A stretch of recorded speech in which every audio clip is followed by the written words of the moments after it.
Hello everyone, notes card में आप सभी लोगों का स्वागत है। और आज हम डिस्कशन करने वाले हैं साइलेंट फीचर ऑफ फार्माकोपिया, जो कि फार्मास्यूटिक्स चैप्टर नंबर 1 का थर्ड लेक्चर है। पहले लेक्चर में हमने पढ़ा था फार्माकोपिया के बारे में, जिसके अंतर्गत हमने पढ़ा था Indian pharmacopoeia, British pharmacopoeia, United state pharmacopoeia, इसके अलावा अदर फार्माकोपिया के बारे में भी जाना था। इसके बाद हमने सेकेंड लेक्चर में पढ़ा है history of pharmacy, pharmacy in industry और फार्मेसी एज अ कैरियर। ये सारी चीजें हम पढ़ चुके हैं। अब आगे हम पढ़ेंगे साइलेंट फीचर ऑफ फार्माकोपिया। ठीक है, अब साइलेंट फीचर ऑफ फार्माकोपिया, अगर इसकी इंपॉर्टेंस की बात करें तो ये हमारा जनरल पॉइंट होता है। ये फार्माकोपिया के जनरल पॉइंट्स होते हैं जिन्हें हमें याद रखना बहुत ज़्यादा ही जरूरी है, क्योंकि ये कभी भी पूछ लिए जाते हैं। ठीक है, तो ये चीज़ें याद होना बहुत ज़्यादा जरूरी है, ये इसकी इंपॉर्टेंस है। और कभी कभी एग्जाम में भी पूछ लिए जाते हैं साइलेंट फीचर ऑफ फार्माकोपिया, इसलिए इसकी इंपॉर्टेंस बहुत ज़्यादा है। आज की इस वीडियो में हम silent feature of pharmacopoeia complete discussion करेंगे। तो आइए हम वीडियो को स्टार्ट करते हैं। तो सबसे पहले हम जानेंगे साइलेंट फीचर ऑफ फार्माकोपिया में IP is published in continuing pursuit of mission of IPC to improve the health of the people through ensuring the quality, safety and efficacy of medicine. Indian pharmacopoeia को publish करने का सबसे main motto क्या था, और सबसे पहले इसको पब्लिश कौन किया था? तो इंडियन फार्माकोपियल कमीशन, यानी कि इंडियन फार्माकोपिया कमीशन द्वारा इंडियन फार्माकोपिया को लॉन्च किया गया। और इसका मेन मोटो था कि इम्प्रूव द हेल्थ को इम्प्रूव करना and ensuring the quality, safety and efficacy of drug. और जो हम मेडिसिन बना रहे हैं या ड्रग बना रहे हैं उसकी क्वालिटी अच्छी होनी चाहिए, उसकी सेफ्टी अच्छी होनी चाहिए, और उसकी एफिकेसी, मेडिसिन की वर्क करने की शक्ति जो है वो भी ज़्यादा होनी चाहिए। इन सारी चीज़ों को बढ़ावा देने के लिए हमने इंडियन फार्माकोपिया को बनाया। इंडियन फार्माकोपिया में बेसिकली यही ड्रग के बारे में दिया गया है कि जिससे ड्रग को क्या हम क्वालिटी उसकी बढ़ा सकते हैं, सेफ्टी बढ़ा सकते हैं और एफिकेसी बढ़ा सकते हैं। ये सारी चीजें फार्माकोपिया में डिस्कस की गई हैं। ठीक है, नेक्स्ट पॉइंट हम पढ़ेंगे Indian pharmacopoeia contains procedure for analysis and specification for the determination of the quality of the pharmaceutical substances, excipient and doses form. यानी कि इंडियन फार्माकोपिया में हम एनालिसिस करते हैं, किसी भी ड्रग के बारे में एनालिसिस करते हैं कि उसकी क्वालिटी को हम कैसे डिटरमाइन कर पाएंगे। बहुत सारी टेक्निक है जो आगे हम आप लोगों को बताएंगे। बहुत सारी टेक्निक होती है जो कि हम ड्रग की क्वालिटी को डिटरमाइन करते हैं कि ड्रग की क्वालिटी अच्छी है या नहीं है। ये सारी चीजें हैं। फार्मास्यूटिकल, कोई भी फार्मास्यूटिकल सब्सटेंस हमारे लिए यूजफुल है या नहीं यूजफुल है, ये फार्माकोपिया में बताया गया है। इसके अलावा एक्सिपिएंट, यानी कि दो चीज, ड्रग किससे बनी होती है? ड्रग का मतलब होता है दो चीजों से मिलकर बना होना। एक होता है एपीआई, ठीक है, पर ड्रग में मेनली एपीआई होता है। और उसके बाद जब मेडिसिन, जब हम यानी कि drug form, modified form of drug is called medicine.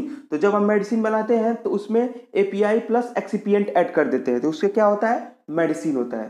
तो ड्रग बेसिकली एपीआई होता है, एक्टिव फार्मास्यूटिकल इंग्रेडिएंट, यानी कि वही मेन केमिकल होता है जो हमारी बॉडी में काम करता है। और मेडिसिन होता है, मेडिसिन के साथ हम क्या करते हैं? एपीआई के साथ कलरिंग एजेंट, फ्लेवरिंग एजेंट, बाकी अदर एजेंट्स को मिला के हम उसको क्या बना देते हैं? कलरफुल बना देते हैं या टेस्टी बना देते हैं, जिससे हमें उसे स्वेलो करने में दिक्कत ना हो।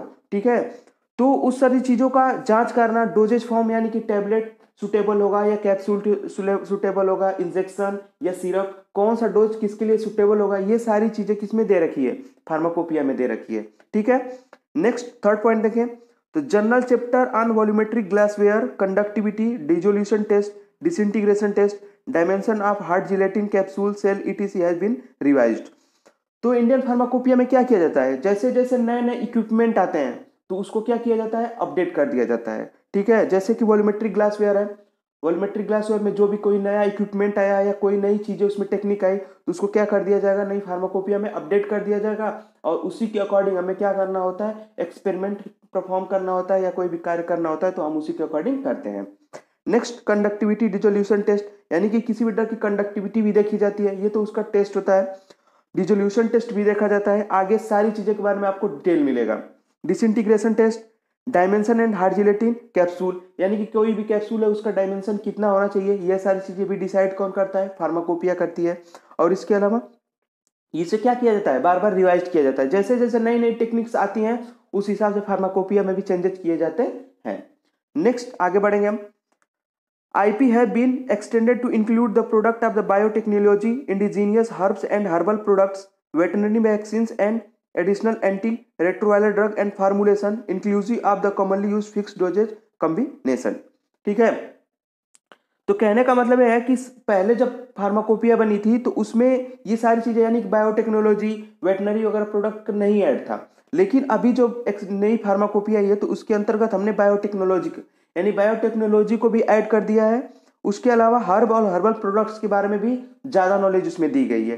ठीक है, इसके अलावा वेटरनरी वैक्सीन यानी कि वेटरनरी मेडिसिन और वेटरनरी वैक्सीन को भी उसमें ऐड कर दिया गया है। और एंटी रेट्रोवायरल ड्रग, और जो भी हमारी एंटी रेट्रोवायरल ड्रग है यानी कि जो भी वायरल ड्रग्स होती हैं वो भी उसमें मेंशन कर दी गई है। इसके अलावा फिक्स डोज कॉम्बिनेशन यानी कि फिक्स डोज कॉम्बिनेशन का मतलब ये होता है कि डोज कैसा, यानी कि कोई भी ड्रग होती है तो या कंबाइंड फॉर्म में होगी या सिंगल फॉर्म में होगी। जैसे मान लीजिए पैरासीटामोल है, वो क्या है, सिंगल कॉम्बिनेशन है। लेकिन एसिक्लोफिनेक प्लस पैरासीटामोल है, क्या हो जाएगा, कॉम्बिनेशन ड्रग हो जाएगी। तो ये दोनों केमिकल्स एक दूसरे के साथ कंपेटेबल हैं या नहीं कंपेटेबल हैं, ये सारी चीजों के बारे में स्टडी हम किस में करेंगे, फार्माकोपिया में करेंगे। फार्माकोपिया में ये सारी चीजें दे रखा है। ठीक है, IP contains the 170 chemicals monograph, ये 2010 फार्माकोपिया एडिशन फार्माकोपिया का ये डाटा है। इसके अलावा हम 2018 का भी पढ़ेंगे। तो देखते हैं इसमें क्या था। आईपी कंटेन 170 केमिकल मोनोग्राफ, यानी कि मोनोग्राफ का मतलब देखिए, पूरी फार्माकोपिया को अगर पढ़ना हो तो आप ऐसे एडजिट तो पढ़ नहीं पाएंगे, तो उसको क्या किया गया है, वॉल्यूम में डिवाइड कर दिया गया है। 3 वॉल्यूम में, यानी 2010 की जो फार्माकोपिया थी उसको 10 यानी 3 पार्ट में डिवाइड कर दिया गया था, वॉल्यूम 1, वॉल्यूम 2, वॉल्यूम 3। अब वो वॉल्यूम भी क्या होते थे, ज्यादा होते थे, वॉल्यूम को भी पढ़ना क्या था, थोड़ा मुश्किल था, इसलिए उसको मोनोग्राफ में कंटेन कर दिया गया। यानी मोनोग्राफ का मतलब क्या होता है, छोटे छोटे समझ लीजिए पॉइंट की तरह या छोटे छोटे पेजेस की तरह, जिसमें हम आपको जल्दी स्टडी कर सकते हैं। ठीक है, यही रूल आप अपनी स्टडी पे भी लगा सकते हैं। बहुत बार क्या होता है कि हम बहुत सारे सब्जेक्ट लेके एक ही साथ बैठ जाते हैं और कंप्लीट कुछ भी नहीं होता है। तो सबसे पहले बेसिकली आप अपना मेंटलिटी फैक्टर चेंज कीजिए, यानी कि ज्यादा सब्जेक्ट होंगे यानी कि आपको ज्यादा उस पर खर्चा करना पड़ेगा मेंटल, तो इसलिए आप पहले उसी सब्जेक्ट को लीजिए जो आपको समझ में अच्छी तरह से आता है। यानी कि एक एक चैप्टर अगर कंप्लीट करते जाएं या एक एक सब्जेक्ट कंप्लीट करते जाएं तो धीरे धीरे आप सारे सब्जेक्ट कंप्लीट कर लेंगे। लेकिन एक ही बार आप पूरे सब्जेक्ट को लेकर बैठ जाते हैं तो आप कतई भी कोई सब्जेक्ट कंप्लीट नहीं कर पाएंगे। ठीक है, तो ऐसे ही सेम फार्माकोपिया के साथ हुआ था। अगर फार्माकोपिया की आपको कंप्लीट बुक दे दिया है तो आप नहीं पढ़ पाएंगे। इस प्रकार उसको मोनोग्राफ वाइज डिवाइड कर दिया गया है और उसको मोनोग्राफ वाइज पढ़ाया जाता है या बताया जाता है, जिससे आपको इजीली समझ में आ जाता है। ठीक, तो आईपी के अंतर्गत 170 केमिकल मोनोग्राफ दिए गए हैं, 15 हर्बल मोनोग्राफ हैं, 10 blood and blood related products के मोनोग्राफ बनाए गए हैं और 6 biotechnology monograph, 3 pharmaceutical monograph, 2 vaccines and immunosera monograph, 14 veterinary and non biological product monograph. ये मोनोग्राफ बनाए गए थे किसमें, 2010 फार्माकोपी में। अगर ये याद हो पाता है तो अच्छी बात है, नहीं तो अभी 2018 के जो मोनोग्राफ ऐड हुए थे यानी कि जो जो एडिशन हुआ था वो याद करना बहुत ज़्यादा जरूरी है। इसके लिए तो मैं नहीं ज़्यादा कहूँगा, लेकिन उसके लिए कहूँगा कि उसको याद करना बहुत ज़्यादा जरूरी है, जो हम आगे अभी डिस्कस करने वाले हैं। नेक्स्ट आगे बढ़ें। Indian Pharmacopoeia monograph for an official substances are preparation included the article definition, description, identification, packaging, storage, specification, impurities, assay and specific test, one or more analytical procedure for each test, acceptance criteria, other requirement etc।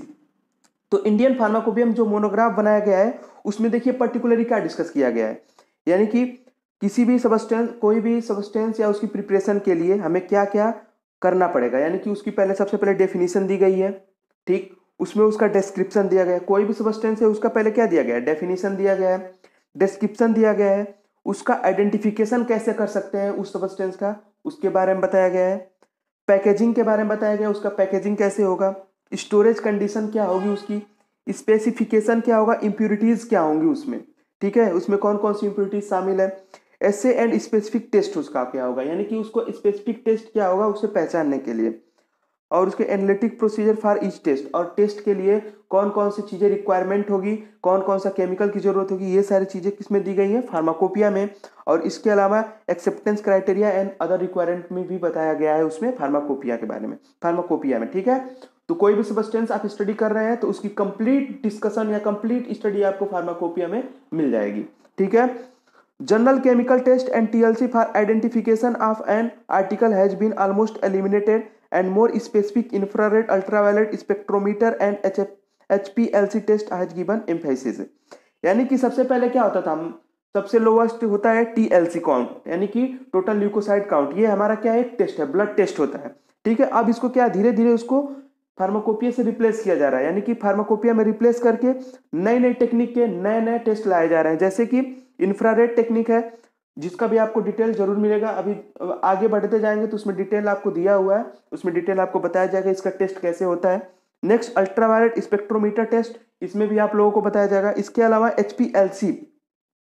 HPLC test होता है, यानी कि high pressure liquid chromatography, या उसको बोलते हैं high performance liquid chromatography test, ठीक है। इसके बारे में भी हम डिस्कस करेंगे आगे। ये नहीं कि फार्माकोपिया में इन चीजों को क्या कर दिया गया है, ऐड कर दिया गया है, ठीक है। नेक्स्ट अगर हम बात करें, the use of the chromatographic method has been greatly extended to cope with the need for more specificity in assay and the particular in assessing the nature and extent of the impurities in ingredient and product। यानी basically ये क्या किया जाता है, chromatographic method क्या होता है, chromatographic method वो होता है जो किसी सब्सटेंस से किसी केमिकल्स को या किसी इम्प्योरिटीज को सेपरेट किया जाता है। जैसे कोई भी केमिकल ले लीजिए, उससे सेपरेट करना है, उससे केमिकल को सेपरेट करना है या उससे कोई भी इम्प्योरिटी उसको सेपरेट करना है, तो हम कौन सा मेथड अपनाते हैं, क्रोमेटोग्राफिक मेथड होता है। तो यही बेसिकली क्रोमेटोग्राफिक मेथड होता है, जो क्या करता है, किसी ड्रग से इम्प्योरिटीज को हटाने के लिए या किसी भी इंग्रेडिएंट को अलग अलग करने के लिए यूज किया जाता है, उसे बोलते हैं क्रोमेटोग्राफिक मेथड। और वो फार्माकोपिया में डिटेल दे रखा गया है, आगे भी आप लोगों को क्रोमेटोग्राफिक मेथड बताया जाएगा, ठीक है। नेक्स्ट अगला पॉइंट पढ़ते हैं, for controlling the microbial quality of the medicinal product maintenance preservation identification disposable of the microorganism has been revised and pyrogen test have replaced by the bacterial endotoxin in the parenteral preparation, ठीक है। तो अब क्या है, हम pharmaceutical product बना रहे हैं तो उसमें माइक्रोबियल एक्टिविटी भी होगी। अब माइक्रोबियल एक्टिविटी से बचाने के लिए हम उसका मेंटेनेंस कैसे करेंगे, प्रिजर्वेशन कैसे करेंगे, उसका आइडेंटिफिकेशन कैसे करेंगे और उसे डिस्पोजेबल कैसे करेंगे, यानी जो भी हमने प्रिपरेशन की उसको डिस्पोज कहाँ करना है, ये सारी चीजें जो है फार्माकोपिया में दे रखी है। इसके अलावा हम ड्रग का क्या करते हैं, पायरोजन टेस्ट करते हैं, ठीक है, पायरोजन टेस्ट करते हैं। अब उसको क्या धीरे धीरे रिप्लेस कर दिया गया है नई टेक्निक, यानी बैक्टीरियल इंडोटॉक्सिन यानी BET के साथ, जो कि पेरेंटल प्रिपरेशन में यूज किए जाते हैं। इसका भी आप लोगों को कंप्लीट जो इसका डिस्कशन है वो आप लोगों को आगे मिल जाएगा, ठीक है। अभी जैसे ओवरव्यू पढ़ना है, अभी इसके बारे में ज्यादा पढ़ेंगे तो वीडियो की ड्यूरेशन भी ज्यादा होगी और अभी आप लोगों को समझ में भी नहीं आएगी, ठीक है। तो धीरे धीरे जब टेक्निक्स आएगी उस समय आप लोगों को ये पूरा क्लियरिफाई करा दिया जाएगा, ठीक है। नेक्स्ट आगे बढ़ते हैं हम, इंडियन फार्माकोपिया 2018 साइलेंट फीचर। ये बहुत ज्यादा ही इंपॉर्टेंट है क्योंकि इससे पूछ लिए जाते हैं क्वेश्चन, ठीक है। तो इसमें क्या क्या ऐड किया गया था, क्या क्या इसके साइलेंट फीचर थे, ये चीजें हम डिस्कस करेंगे। इनकॉर्पोरेटिंग विथ 4 वॉल्यूम, इसमें क्या था, 4 वॉल्यूम बनाए गए थे, 220 न्यू मोनोग्राफ और 220 न्यू मोनोग्राफ बनाए गए थे इसमें, 170 न्यू केमिकल मोनोग्राफ्स, 49 API यानी कि नए फार्मास्यूटिकल एग्रीगेंट कितने थे, 49, और 64 फार्मूलेशन बनाए गए थे, ठीक है, 64 फार्मूलेशन बनाए गए इसमें। 53 फिक्स डोजेज फार्मूलेशन, यानी कि 53 फिक्स डोजेज फार्मूलेशन को इसमें बढ़ाया, यानी कि ये सारी चीजें क्या हुई हैं, ऐड हुई हैं, ठीक है। 2 एक्सिपिएंट को बढ़ा दिया गया और 2 एंटीबायोटिक्स को बढ़ा दिया गया, यानी कि जो भी पहले फार्माकोपिया थी उसमें जितना भी एंटीबायोटिक होगी उसमें क्या करें, 2 एंटीबायोटिक्स और एक्स्ट्रा बढ़ा दिया गया है। Next 15 new herbal and herbal product monograph बना दिया गया, 3 न्यू रेडियो फार्मास्यूटिकल मोनोग्राफ बनाया गया, 14 new veterinary non biological monograph, 18 new biological monograph, 2 vaccine and immunosera for human use, 6 biotechnology derived therapeutic products and 10 blood and blood related products के बारे में जो भी मोनोग्राफ है उसको डिजाइन कर दिया गया है, ठीक है। तो बेसिकली ये मोनोग्राफ होता क्या है, मोनोग्राफ आप लोगों को समझ में आया होगा। मोनोग्राफ का मतलब होता है कि छोटा छोटा एक पार्ट, मतलब कोई भी बुक है उसमें क्या, अगर कंप्लीट अगर हम 100 पेज की आप लोगों को बुक दे दी जाए डायरेक्ट पढ़ने के लिए तो आप नहीं पढ़ पाएंगे। उसको अगर हम पार्ट पार्ट में डिवाइड कर दें, यानी 10 पेजेस का अगर हम उसमें डिवाइड कर दें अगर उस बुक को, तो आप इजिली पढ़ लेंगे, ठीक है। यही मोनोग्राफ होता है। मोनोग्राफ में क्या किया जाता है, पार्ट वाइज डिवाइड कर दिया जाता है, ठीक है। इसी प्रकार आप स्टडी में अप्लाई कीजिए, अपनी स्टडी को भी अप्लाई कीजिए। आप मान लीजिए कि कोई भी चैप्टर पढ़ने जा रहे हैं, मान लीजिए चैप्टर नंबर 1 ही आप पढ़ने जा रहे हैं फार्मास्यूटिक्स का, तो उसमें मान लीजिए 3 लेक्चर है, हमारे अकॉर्डिंग 3 लेक्चर है, लेकिन कोई दिक्कत नहीं, आप अपने अकॉर्डिंग उसको पढ़ सकते हैं। जैसे हमने सबसे पहले पढ़ाया है, अगर सिलेबस में history of pharmacy in relation to Indian, ठीक है, तो उसमें जो भी है उसको पहले आप पढ़िए, ठीक है, उसको 1 घंटे या आधे घंटे में आप उसको कवर कीजिए। उसके बाद थोड़ा रिलैक्स लेके आगे नेक्स्ट पढ़िए, फार्मेसी एज अ कैरियर के बारे में पढ़ लीजिए, फिर इंडस्ट्री के बारे में पढ़ लीजिए। थोड़ा थोड़ा करके अगर आप पढ़ते हैं तो आप पूरा कंप्लीट स्टडी कर पाएंगे, और एक ही दिन पूरा कंप्लीट पढ़ने की कोशिश करेंगे तो आप नहीं पढ़ पाएंगे। इसी प्रकार हमारे फार्माकोपिया में हुआ, अगर पूरा कंप्लीट फार्माकोपिया आप लोगों को पढ़ने के लिए दिया जाए तो नहीं पढ़ पाएंगे, इसलिए उसको पहले 4 वॉल्यूम में डिवाइड किया गया। अब फर्स्ट वॉल्यूम में कुछ मोनोग्राफ बढ़ा दिए गए, मोनोग्राफ में डिवाइड कर दिए गए, तो मोनोग्राफ के अकॉर्डिंग आप स्टडी करेंगे, और जो भी मोनोग्राफ ज़्यादा इंपॉर्टेंट होगा उसको पहले स्टडी करेंगे, ये भी है, ठीक है। ये सारी चीज़ें होती हैं डिवाइडेशन से। डिवाइडेशन से आप अच्छी स्टडी कर सकते हैं और स्मार्ट स्टडी कर सकते हैं, ठीक।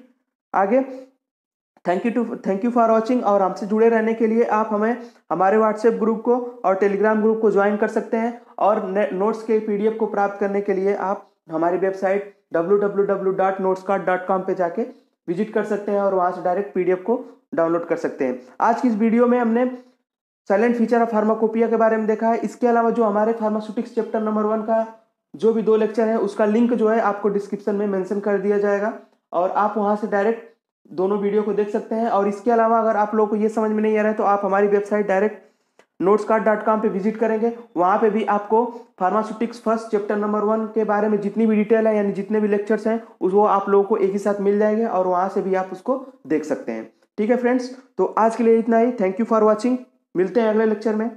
Thanks to all of you.